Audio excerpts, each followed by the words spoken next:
Hey everybody, my name is Avery, and today on the show we have Ben from HeartBeast Studio with us. And Ben, would you like to introduce yourself? Yeah, so I am, you can call me Ben. I go by HeartBeast on YouTube and I make tutorial videos about GameMaker and Godot. And I have courses as well. And I've released a small commercial game too called End Hall. Alrighty. And would you say overall, do you think you're more of a game developer, or do you think you're more of a tutor, where you make courses and you have all you have your channel and everything? What do you think is the main thing you try to focus on? Right now, I definitely feel like I'm more of a tutor overall. It switches back and forth between the two. And my main goal is to transition over to game dev eventually and do tutorials and stuff a lot less frequently. When I first got into game dev, I was probably 15 or so, and I didn't really do any tutorials or anything back then. I just made a lot of games. So back then, I was probably more on the game dev side of things, mainly because I didn't have to make money, I think. So I could just kind of do whatever I wanted. And so as I got older and started doing game dev again, I realized I needed to make money, and doing courses and YouTube videos was part of how I figured out how to make money and support my family while being able to do game dev. And is this work you do right now your full time job? Yeah, yep. What I do, my courses are generally enough to support my family to where I don't have to do anything else. Alrighty. And at the moment, the main courses you've been working on are your Godot courses, right? Yeah, I've put GameMaker on the back burner for now. I still support my old GameMaker courses, but they're no longer for sale, mainly because they're out of date. My main course right now is the 1-bit Godot course that I'm selling on my site. Gotcha. And so your one bit Godot course, it was a Kickstarter that you had made a little while back, right? Yeah. And you've done a couple of Kickstarters. Was your first Kickstarter your book? Yep. I did my book, and then I did a turn-based course for GameMaker. And then, wait, did I do anything in between? I don't think so. And then I did this, the 1-bit Godot course. Okay. And what helped you decide that you needed to focus on putting your things on Kickstarter to get traction? Well, that's a good question. I had originally got back into game dev because of Hyperlight Drifter, and they had that wildly successful Kickstarter, right? Yeah. And so I'd always been kind of looking at Kickstarter as a way to fund some of my work. Crowdfunding seemed like a good idea. And I don't remember exactly what with my first book. Kickstarter seemed like a really good place to go because there was a lot of stuff that I needed with editing. I wasn't an editor. I actually paid a technical editor to help me with the book, which helped quite a bit. And so I was able to go to Kickstarter to get the funds to do that. Okay. As far as the other two, the second Kickstarter, I used the funds mainly to pay the artist, because I hired an external artist to do a lot of the art too, actually. And then for the 1-bit Godot course, the Kickstarter was mainly to sell the course. To be honest, I still had some work to do left on the course.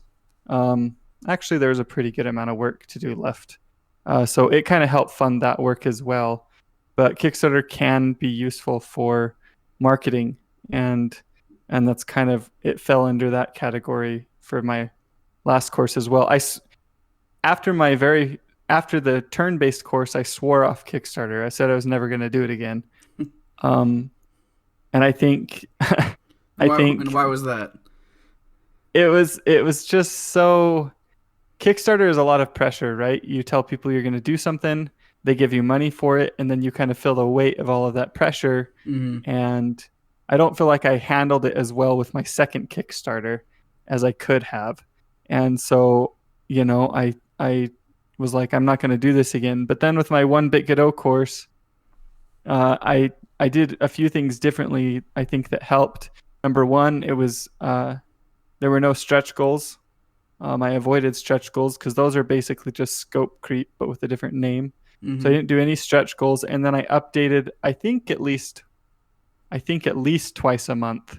So I posted an update twice a month, regardless of how well I was doing. Like even if I'd had a bad week and didn't get anything done, I still posted an update and let everyone know.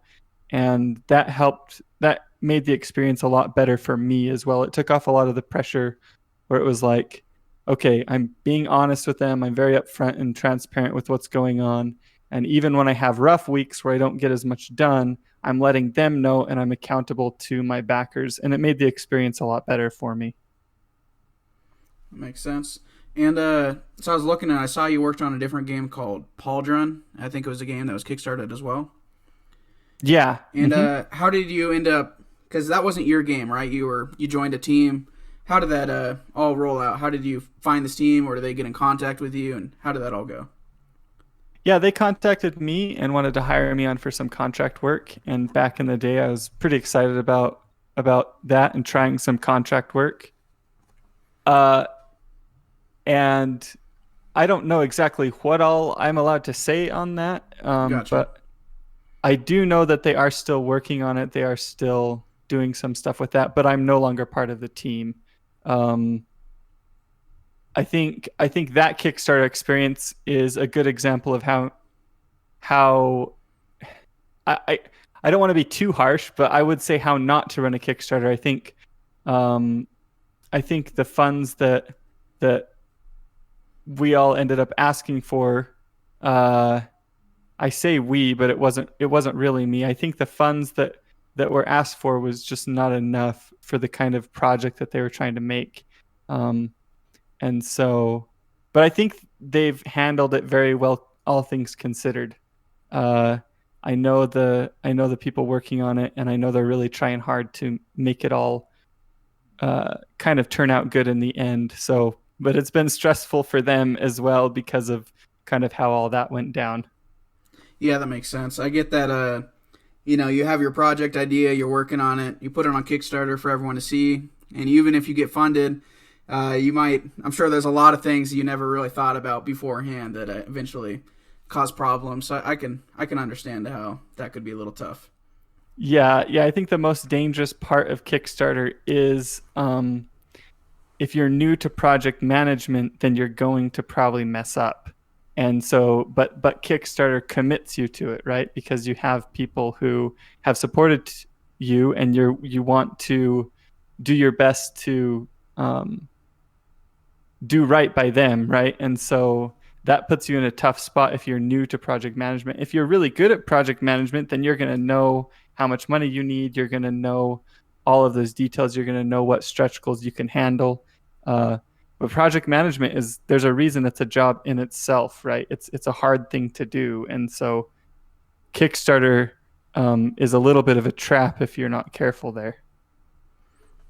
Yeah, that makes sense. And but do you think using Kickstarter maybe in the future is something you're looking forward to? I know that you're working on a game right now. I believe it's Demon Lock. Yeah. It's like an RPG game, right? Yeah, it's a tactical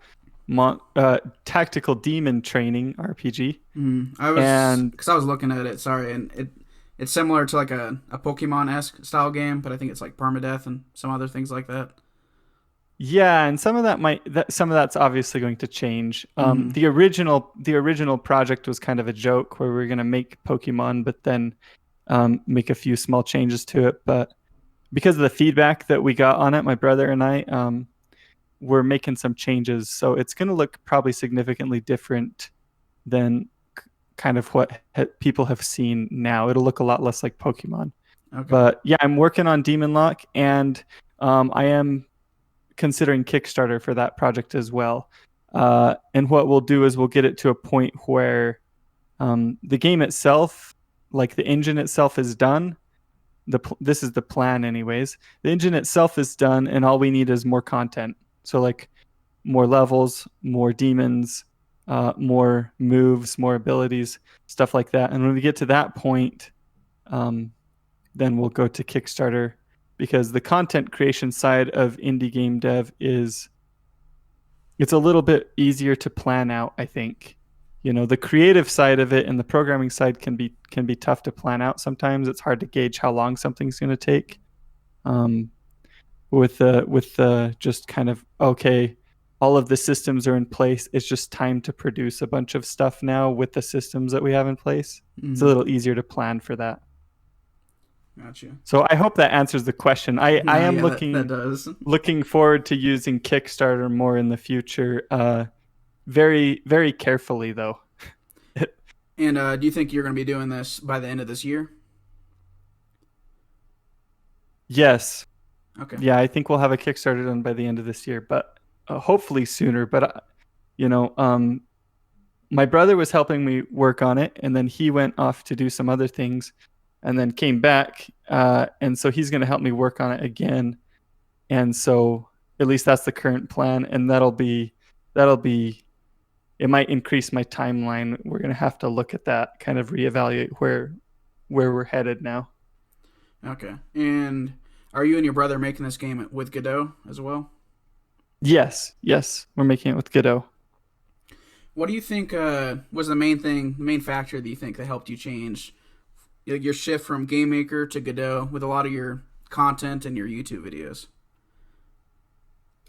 So for me personally, I didn't like GameMaker Studio 2's workspaces or any of the workarounds that people suggest for them, because I know there are some workarounds that people have found, and some people are happy with those, but I really wasn't. That was a really big deal breaker for me. Um, and I found Godot during that time and started using it and kind of had a lot of fun with it. And then I saw that I thought it had a pretty good future ahead of it. And so I felt like it would be a good investment, a good for me to learn. And that, it felt to me like Game Maker was kind of on the decline overall. And so then making tutorial videos for it just didn't seem like it was doing as well either.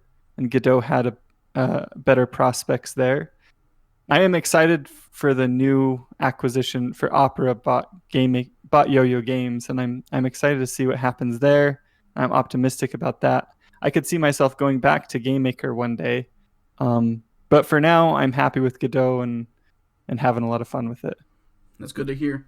And has there been any other game engines that maybe you've worked with or tried out?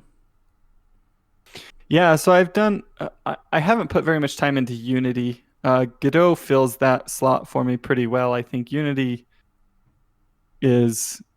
I don't have a lot of interest in it. I think because Godot and Unity are similar in a lot of ways, and since I already know Godot, I just go there.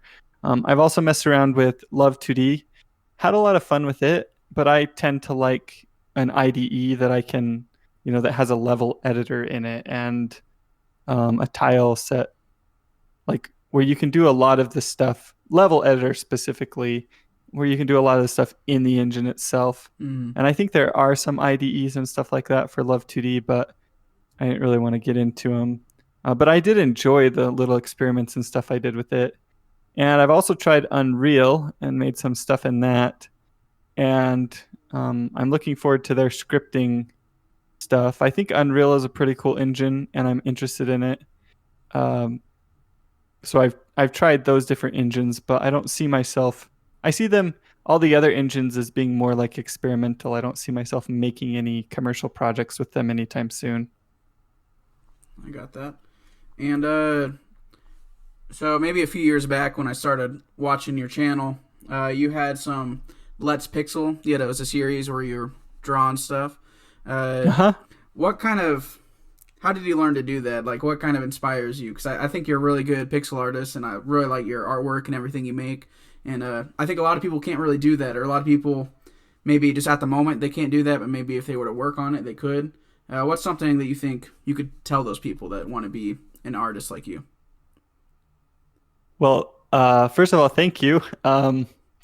You're I for welcome. me, for me, I was always a little bit more of an artist. I think more interested in art. Growing up, I did a lot of drawing, and I kind of became a programmer by necessity because I wanted to make games.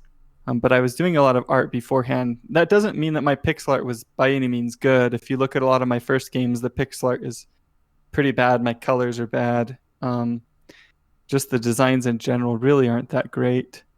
And so it is a process, a learning process, and it's taken me years of just doing pixel art and doing the best that I can and looking at other people's art and learning from it. Um, as far as if someone's trying to get into pixel art, I do think that there are things you can focus on that will help you improve more quickly. Kind of methods that you can take to improve more quickly. And I have a pixel art course where I talk about some of those, but as like a quick summary, focusing on the shapes, the values, and the edges of those shapes, and then you kind of add color to that after you have the values. But if you get the first three down first, and focus on those, doing a lot of small pieces, because some people they jump right into a pretty large canvas, 64 by 64, 128 by 128, and that's not going to teach you the fundamentals. You'll spend 2 hours on a project that where you could have done 5 small pieces because there's a lot more pixels in that. So there's more cleanup work and stuff. So I think if people start with like a 32 by 32 canvas, find a reference, and follow a process for trying to get that reference onto the page, and not focusing on details, just focusing on the basic shapes, the values in it, how the lighting is hitting it, and then making sure the edges are nice and clean where they need to be. That's a good practice method for, like, if you drill that and do it over and over and over again every day, you're going to improve a lot more quickly. Okay. And have you been doing pixel art longer than you've been programming, or did you start around the same time? I started around the same time. I'd been doing art before, quite a bit longer before, but pixel art, I was really new to it. Okay. And when you started to learn programming, how did you go about that? Did you find some other YouTube videos? You find some courses or a book, or how did you learn to do that? So I was in a computer-aided drafting class in high school, and the teacher was pretty chill about the class. I had all the assignments done. It was about halfway through the semester, and so I could kind of work on whatever I wanted.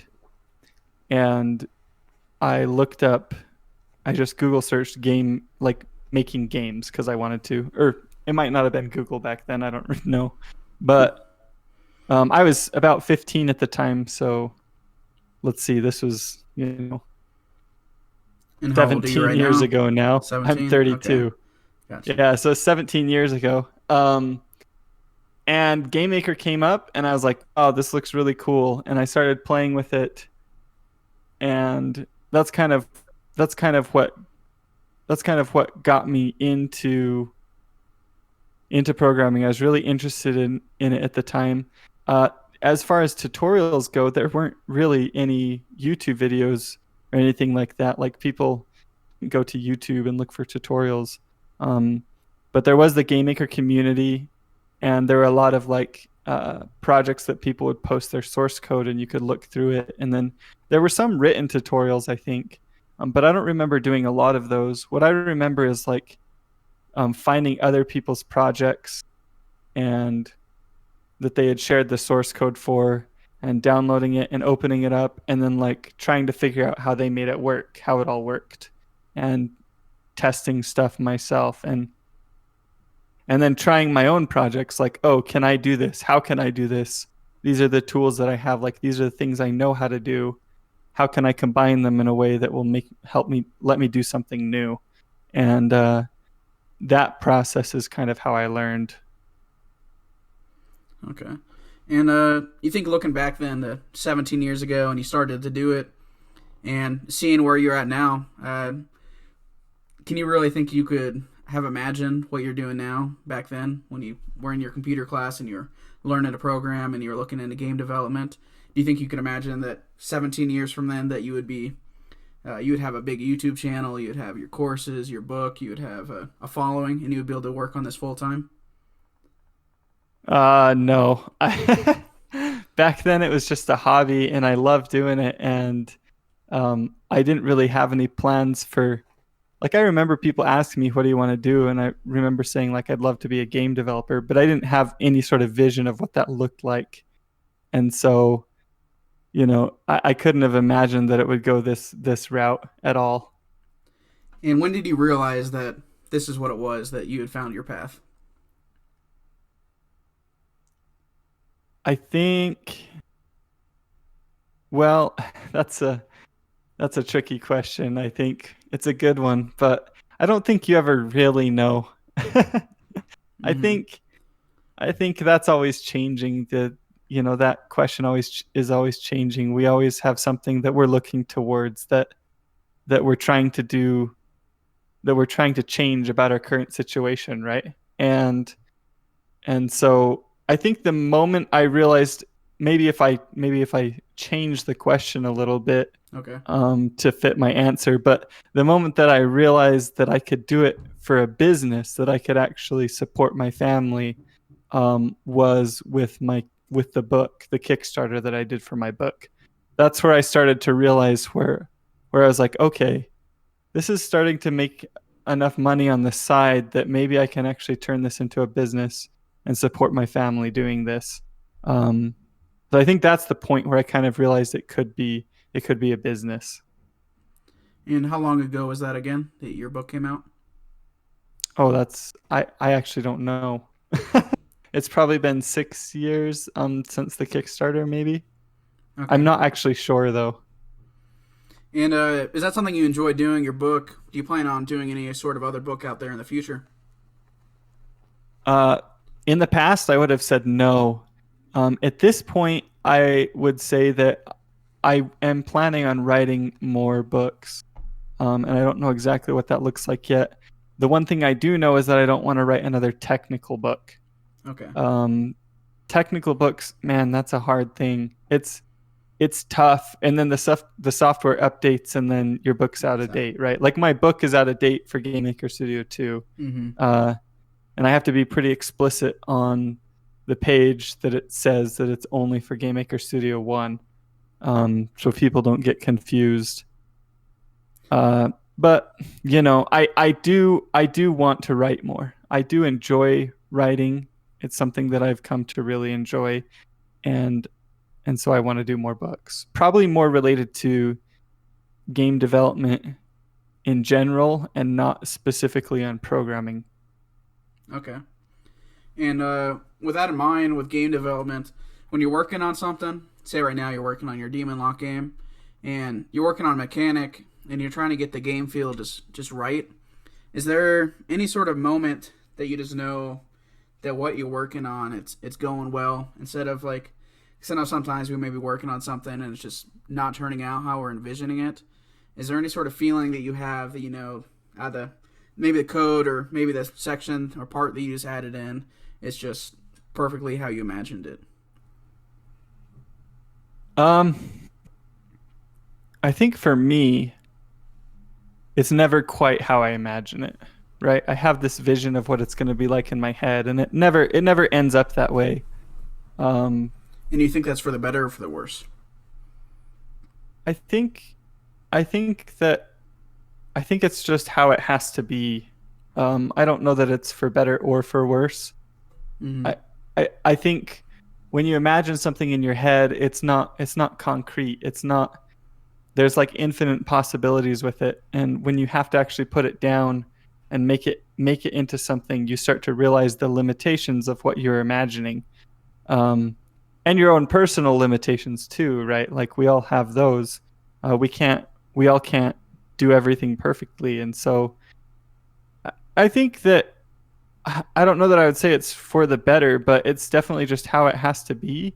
Um, but and obviously during the development process, you have times where you're feeling really good about it and you're excited about it, and times where you're feeling more discouraged about it, and that happens a lot. And I think the important thing to watch is uh, making sure you're getting feedback from other players early on, and kind of gauging their responses. If it's something that brings if it's something that brings something special to that person, if there's something in it that, despite its flaws, people like it and they're putting time into it and they're giving you feedback about it and they're getting excited, you can kind of gauge that and start to work on it. And this is from purely a business perspective, I should say. If you're doing something as a hobby, then it's not really important whether or not other people like it, as long as you just like it.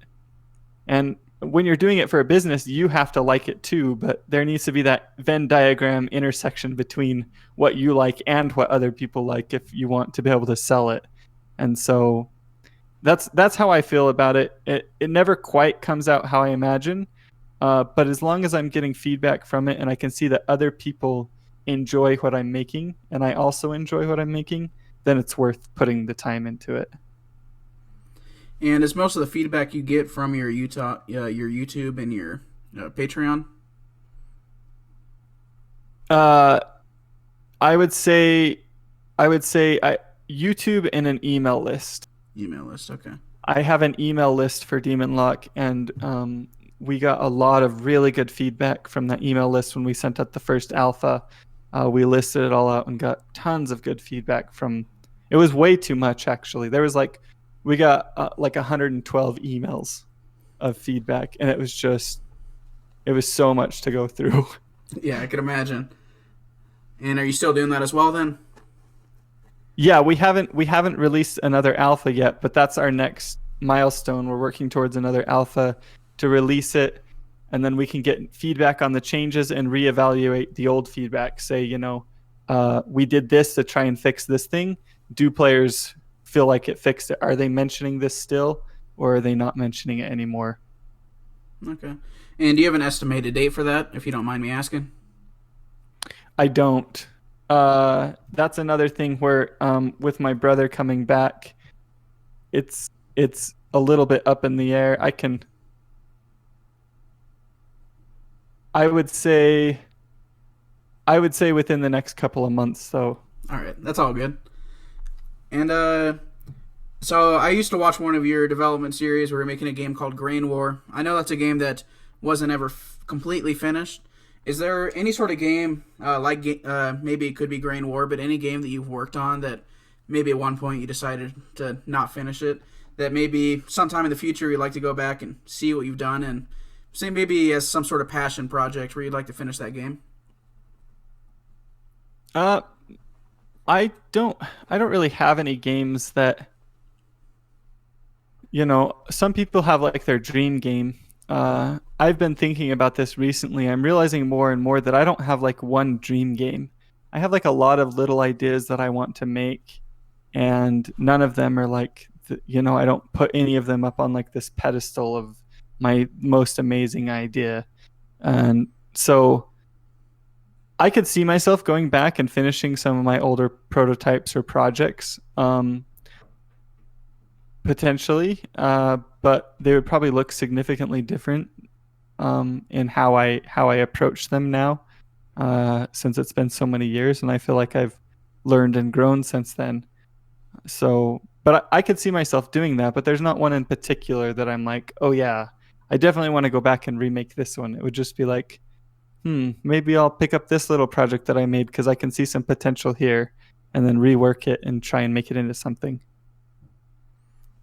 Gotcha. And with remakes in mind, what do you think is your most successful game that you've worked on? Let's see. That's a hard question. I mean, I've only released one commercial game. Mm-hmm. So if you're going from how much money games made, that was my most successful. And that's Endhall, right? Yeah, Endhall. And it didn't make crazy amounts of money. In fact, financially speaking, it was not a very good time investment for me. I think I made, I don't know, at this point maybe I've made around $8,000 total or $9,000 total on it. And it took me about 3 months of development time. It was a year development, but I was working on it part-time on the side.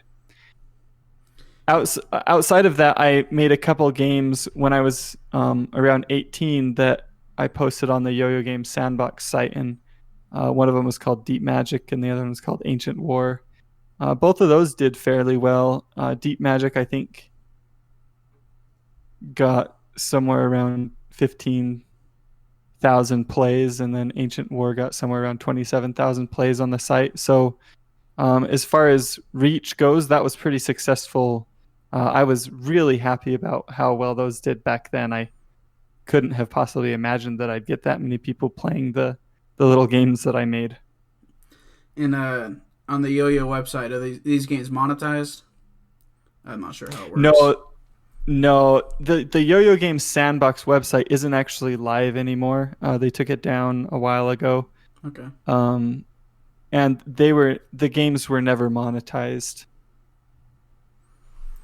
And so looking back with the End Hall, you said you spent about 3 months of work on it, and it didn't turn out. Maybe you said it wasn't as big as maybe it could have been. Is there anything looking back on it that you could have changed, maybe development wise or marketing wise or anything like that? Yeah, that's a big question because there's so many things that I feel like I could have done better.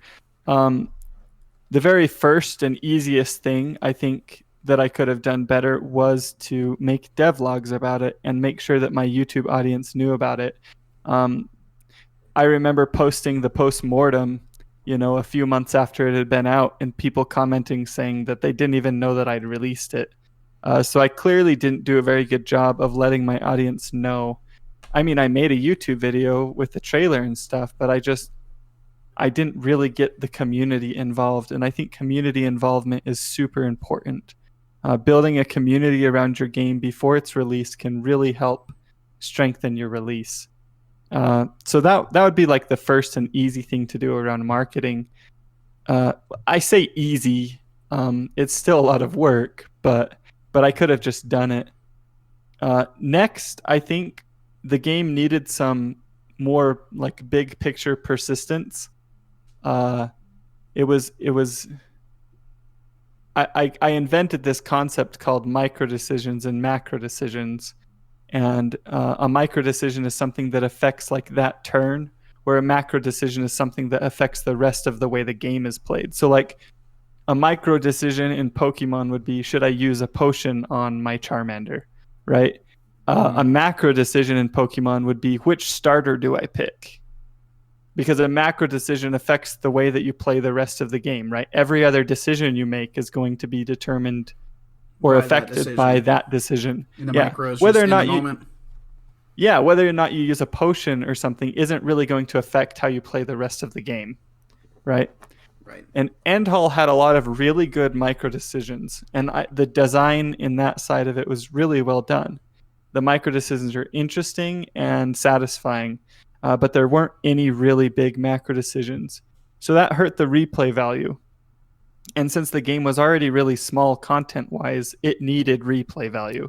So I think I could have either added a lot of macro decisions to it to make it so that it was really fun to replay over and over, or just had a bunch more content. That could have helped too. I think I initially underestimated the value of just having content for players to engage with, and I think that could have helped the game as well. I think, and those are my main things. If I'd marketed it better and if I'd focused on giving it more macro decisions or content, that would have really helped with the launch of the game. Yeah. And I know with your Demon Lock game, I can already tell you're already doing some of this. I mean, you have your dev series on it, where you're every once in a while uploading a video showing what you're working on. And like you mentioned, you have your email list. Are you trying to focus on all these, I guess you can say, mistakes or things that you could have improved on by working on in this new game? Yes, I am. And one of the other things with End Hall that could have been better is the hook of the game. And I think Demon Lock has a stronger hook too. You wanna have something that immediately makes people interested in it. And End Hall was a little bit generic, and Demon Lock is a little bit more immediately interesting. Oh, it's a demon training RPG, and I know there are other demon training RPGs out there, but they're not.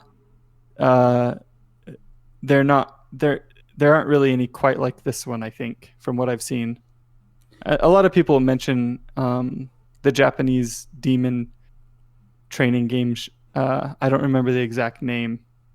Something Megami Tensei or something. It's a Japanese name, and I'm not good with Japanese, but Yeah. So what do you think is I guess like a short elevator pitch? I know your game's not done, but what do you think makes it stand out?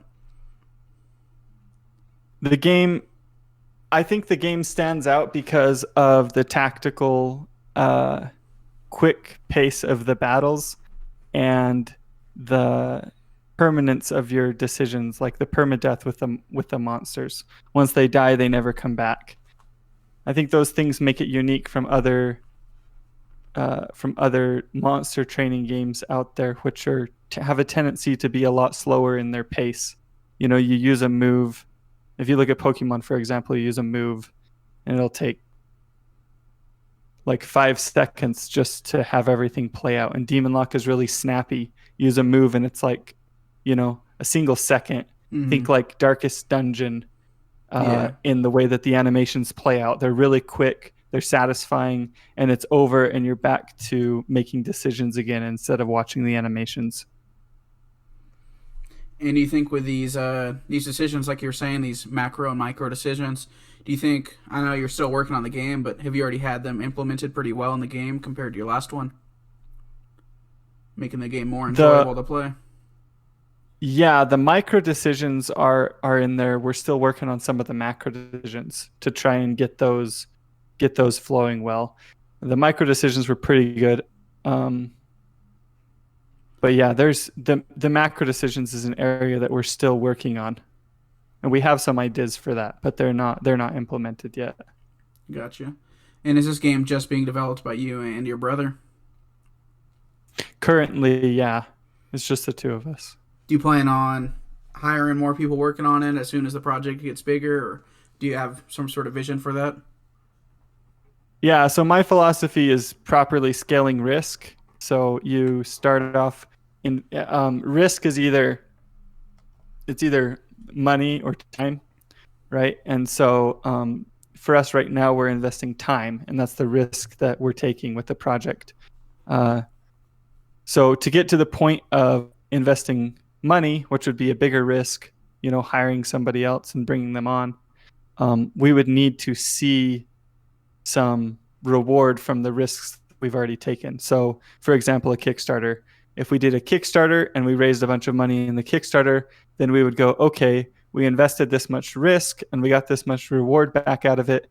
So we can put some more risk into this, which might involve hiring another person. I think the first place that I would go to would be um, the pixel art, because I'm doing the pixel art and the programming. So it would be nice to have somebody help with some of the different demon designs and getting that kind of stuff done.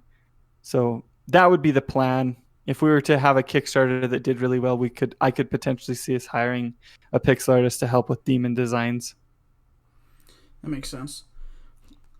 And is there any sort of specific thing, or maybe several different things that you think have inspired you and the types of games you made? Maybe from games you played when you were younger, or even movies or books or anything like that? Uh, I take inspiration from a lot of different places. I really enjoy reading. I enjoy movies, but I think I enjoy reading and games a lot more. Growing up, I played a lot of games on the Game Boy Advance, the Nintendo DS. I think a lot of those games inspire me, the pixel art in them, and I've been inspired by a lot of indie games over the years. Hyperlight Drifter, Spelunky. There's a lot of really good indie games out there that have inspired me, and I feel like I've always kind of been a part of the indie game community. Even back when I was just doing Game Maker, there were a lot of really cool indie games that I played all the time that other people made, and those all inspired me to work on my own games. And I think I don't really feel a lot of inspiration from super large AAA titles. I think most of my inspiration comes from smaller Game Boy Advance, Nintendo DS games, or indie games. Oh, that sounds good to hear. Is there any sort of game that is there any game you've been playing recently? Well, I've been playing. I just barely finished Pokemon Emerald. I actually went Okay. back and replayed a bunch of the Pokemon games. I replayed Yellow version, Crystal version, and Emerald version. I've just finished Golden Sun, the first one. I finished Pokemon Conquest recently, which is a really great little game. I finished the Fire Emblem Sacred Stones. I'm currently playing. Oh, what's that one called? Is it? I think it's called Valkyrie Profile, maybe. I don't remember the name of the game actually. Okay. And I'm playing a Kingdom Hearts game for the DS. Um, And are I've all been these games on the playing DS? a lot of them are DS or Game Boy Advance. Uh, I recently played Stardew Valley with my wife. I Mm-hmm. played A Short Hike. Love that game. Highly recommend it. All right. Hades. Been enjoying that one too.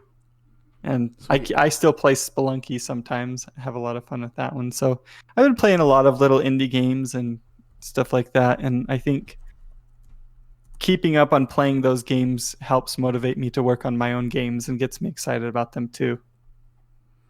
Yeah, that makes sense. Have you tried out Splunky 2 yet? I haven't. I'm actually waiting for it to come to the Switch. Okay. And then I'll get it. I think it's releasing on Switch with both Spelunky 2 and Spelunky HD as like a combo. Oh, cool. That was my understanding. I could be wrong, Mm-hmm. but that's what I remember hearing. And if that's the case, then that'll be awesome. I'll just buy it on the Switch and have both games there to play. Awesome. And I guess development wise, have you ever looked into, I guess, with your current game right now, maybe having it ported over to the Switch? Is that something you would like to have in the future? Yeah, I'd love to get the game onto the Switch. Once again, that is a question of scaling risk. Mm-hmm. If we get a lot of support on PC, and I can tell that there's a big demand to have it on Switch as well, then I will invest the necessary time and money to get it onto the Switch. I was actually contacted by a publisher to get Endhall onto the Switch, but eventually turned them down. I didn't feel like the game was a good fit for the Switch, and I wasn't sure that it was a deal that I wanted anyways, with the publisher. So yeah, but I would like to get to Nintendo's handhelds. By the time that comes around, maybe it'll be the Switch Pro or whatever. But that is an area that I'd love to get on. It's kind of a dream. Yeah, I can imagine that would be really cool to see. And so right now, I guess you said your brother he's been busy with some things, so you haven't worked maybe as much as you would like on your game. But what's your schedule like? In a single day? What are some sort of things that you're working on? So I usually Fridays are my day for doing support on my courses. So if people have questions about the course and they need help with stuff, Fridays are kind of my main day. I also go through emails on Fridays.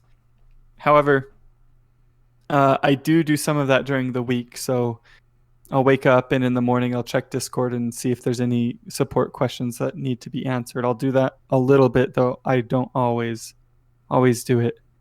Um, and I'll usually get on YouTube and watch any new indie game releases. So I try and keep up on all of the newest indie games and their releases, and I'll watch them on Steam to try and kind of guess how well they're going to do. I picked up this from Clark. What's his name? He runs the Clark Tank. I can't think of his Ryan. I think Ryan Clark. There we go. Okay. He recommends kind of following all the new releases and trying to guess how well they're going to do. And I picked up that habit from him. So I do that in the mornings. And then my days aren't super consistent. I have different things that I'm working on all the time. But I'll plan my day the night before and kind of get into that process in the morning, what I was working on. If it's working on Demon Lock, then I'll go onto the Trello, switch over to my development user. I have two users on my computer. One of them's for like casual stuff or work stuff, and the other one's for like actually getting work done, like development. Yeah. So I'll switch over to my development user, turn on some indie game music like FTL music or whatever, Mm-hmm. and then open up the Trello and start doing tasks on that. And then have breaks throughout the day. I'll go jog, go eat lunch, and kind of get back into the Trello and stuff again. So that's kind of a schedule for when I'm working on a game. If I'm working on a course, it's a little bit different.